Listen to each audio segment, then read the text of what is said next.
Hi hello నమస్తే welcome to social post. నేను మీ anchor పప్పు. ఈ రోజు నేను లావణ్య వాళ్ళ నాన్నతో ఉన్నానండి. అసలు ఏం జరిగింది అసలు క్లుప్తంగా అడుగుదాం లైట్ గా. ఓకేనా? నమస్తే సార్. ఏం పేరు సార్ మీది? రామారావు. రామారావు గారు. ఓకే, ఎక్కడ ఉంటారు మీరు? మేము సంగారెడ్డి. ఓకే, అంటే రాజ్ తరుణ్ గారు అండ్ లావణ్య గారికి నిజంగా పెళ్లి జరిగిందా, లేకపోతే పెళ్లి ఫోటోస్ ఇప్పటి వరకు కూడా బయటికి రాలేదు, జస్ట్ చెప్పడం జరుగుతుంది? ఎవరికి తెలియదు, దేవుడికి వాళ్ళిద్దరికి తప్ప మూడో వాడికి తెలియదండి. మీకు కూడా తెలియదు? తెలియదండి, చెప్పింది మ్యారేజ్ అయ్యేటప్పుడు ఏం ఇన్ఫార్మ్ చేయలేదు? లేదండి. Okay okay. మ్యారేజ్ అయిన తర్వాత ఎన్ని రోజులకు తెలిసింది మీకు మ్యారేజ్ అనేది? రాజ్ తరుణ్ 2 days తర్వాత మాకు వాళ్ళ మమ్మీకి చెప్తే ఎందుకు రాజ్ తరుణ్ మీకు పరిచయం లేదా? ఎందుకు పరిచయం లేదండి, ఎప్పటి నుంచో పరిచయం.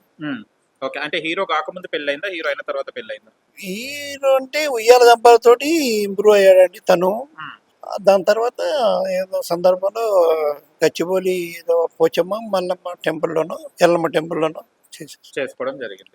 ఓకే, అంటే ఇప్పుడు ఇది ఈ షో 11 years తర్వాత 14 years తర్వాత ఇది బయటికి రావడానికి ముఖ్య కారణం ఏంటిది? అసలు ఎందుకు ఇది రేజ్ చేస్తున్నారు? ఇప్పుడు ఇంత మీరు బ్లేమ్ చేసిన తర్వాత రాజ్ తరుణ్ లావణ్యని అంగీకరిస్తారని మీరు అనుకుంటున్నారా? 100% అంగీకరించాలండి. ఇంతకపోతే ఆయనకే ప్రాబ్లం. ఫ్యూచర్ లో కూడా లైఫ్ అనేది ఉండదండి. ఒక మాట డైరెక్ట్ చెబుతున్నాను నేను. ఈ రోజు ఈ హీరోయిన్ ఉంటుంది, రేపు ఇంకొక హీరోయిన్ ఉంటుంది, ఇంకొక ఇలా మూవీస్ వస్తూనే ఉంటాయి కదా. అంతా హీరోయిన్ తో ఉండాలంటే కుదరదు కదండి. అంటే రాజ్ తరుణ్ అన్ని హీరోయిన్స్ తోనే ఉంటుంటాడా? ఇప్పుడు ఈమెతో ఉంటే తన ఉద్దేశం అదే కదండి. చేసుకున్న భార్య ఉంది, నువ్వు షూటింగ్ లో మామూలు అది కామనే. బట్ ఇలా సహజీవనం చేయటం పద్ధతి కాదండి. ఒక పాపకు అన్యాయం చేయటం పద్ధతి కాదు. అంటే సహజీవనం చేస్తుందని మీకు, అంటే డాడీ ఇలా రాష్ట్రం నాకు ఇట్లా మోసం చేస్తుండే ఇలా జరుగుతుంది మీకు ఎప్పుడైనా చెప్పడం జరిగిందా? నాకు చెప్పదండి, వాళ్ళ అమ్మాయికి చెప్తే నాతో ఎలా చెబుతుందండి, నేను ఊరుకోను కదా. ఓకే, ఈ విషయం ఎప్పుడు తెలిసింది మీకు ఇలా చేస్తుందని? ఎన్ని రోజుల క్రితం తెలిసింది? ఎలా చేస్తుందండి అంటే ఇట్లా వేరే అమ్మాయిలతో ఉంటుండదు అని, మాలవితో తెలిసిపోతుంది కదండి మీ మీడియా ద్వారా. మీడియా ఎప్పుడే తెలిసిందా? తెలిసిపోద్ది. ఇప్పుడు ఎందుకండి ఏం చేసినా కూడా మీ మీడియా ఇప్పుడు నాది బయటకు లైవ్ వెళ్ళిపోదా, చూసుకుంటుంటారు కదా 100 మంది. వాళ్ళ మమ్మీతో ఎప్పుడైనా మాట్లాడడం జరిగింది? అంటే పెళ్లి లేదండి, మేము పెళ్లి అయిన తర్వాత మేము ఆల్రెడీ కలిసామండి. పాపని యూఎస్ పంపించేటప్పుడు ఎయిర్పోర్ట్ లో కలిసామండి. అప్పుడు అంతా మాట్లాడుకుంటాం, అది అంతా మామూలేనండి. వాళ్ళకి మాకు ఎలాంటి ఏం లేదండి. ఈ పాప వచ్చిన కాడ నుంచే కొంచెం గొడవ అయ్యి వాళ్ళు అట్లా ఉంటారు, మేము ఎట్లా ఉన్నాం. బట్ వాళ్ళు వచ్చి ఎదురుగా వచ్చినా కూడా మాట్లాడడానికి మాకు ఏమలాంటి ప్రాబ్లం లేదు. అంటే మీ ఉద్దేశంలో రాస్తారు ఎలాంటి వాడు? రాజస్థాన్ క్యారెక్టర్ మీద నేనే బ్యాండ్ నో కామెంట్ చెప్పలేనండి. ఆ పాప వచ్చిన కాడ నుంచి రాజస్థాన్ మనసు మారింది అంతే తప్ప, కానీ అతను చెడ్డోడు అని నేను చెప్పలేనండి. Number 1 candidate. నెంబర్ 1 లావణ్య ఏమంటుంది రాజస్థాన్ గురించి? కలవాలంటే నాకు రాజు కావాలంటుందండి. ఇప్పుడు నేను కూడా నా అల్లుడు కావాలని అంటాను. మళ్ళీ నిన్న సూసైడ్ అటెంప్ట్ చేయడానికి ట్రై చేసిన మన మీడియా. అవునండి, నిన్న ఎవడో యూజ్లెస్ డర్టీ ఫెలో అడ్వకేట్ మా పాపకి ఏదో వార్నింగ్ ఇచ్చినట్ట. నువ్వు ఏదో అని ఒక అడ్వకేట్ హోదాలో ఉండి, ఇప్పుడు మన కళ్యాణ్ గారు ఉన్నారు, ఎవరినన్నా తిట్టారండి?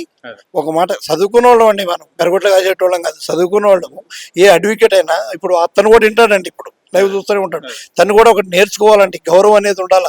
ఒక పాపని ఎలాగా నువ్వు ఆపరేషన్ 2 మార్లు ఆపరేషన్ చేసుకున్నావు, అది చేసుకున్నావు, ఇది చేసుకున్నావు, రాజుతన్న కారణం అని అనొచ్చండి. తను కూడా పాపలు ఉంటారు, చెల్లెళ్ళు ఉంటారు, కూతుళ్ళు ఉంటారు కదండి. అలా ఒక పాపను బదనాం చేసి మాట్లాడొద్దు కదండి. కావచ్చండి అనుకుంటా, కానీ లేదండి, నేను చాలా దూరంలో ఉంటా కదా. మనీ కళ్యాణ్ సార్ ఫోన్ చేస్తే నాకు తెలిసిందండి. మా తర్వాత మా బాబు చెప్పాడు తర్వాత. ఓకే, అంటే వేరే అడ్వకేట్ వచ్చేసి తను క్వశ్చన్స్ రేజ్ చేసిన తర్వాత ఎస్ అండి మీ ద్వారా కూడా తను తెలుసుకోవాలండి. ఒక హోదాలో ఉన్నాడు, ఒక హైకోర్టు సుప్రీంకోర్టు నాకు తెలియదండి. హైకోర్టు లాయర్ గారు మీ పేరు నాకు తెలియదండి. ఒక పాపని బదలాం చేసిన తప్పండి. నేను మా కాడికి వయసులో చిన్నోరో పెద్దోరో నాకు తెలియదండి.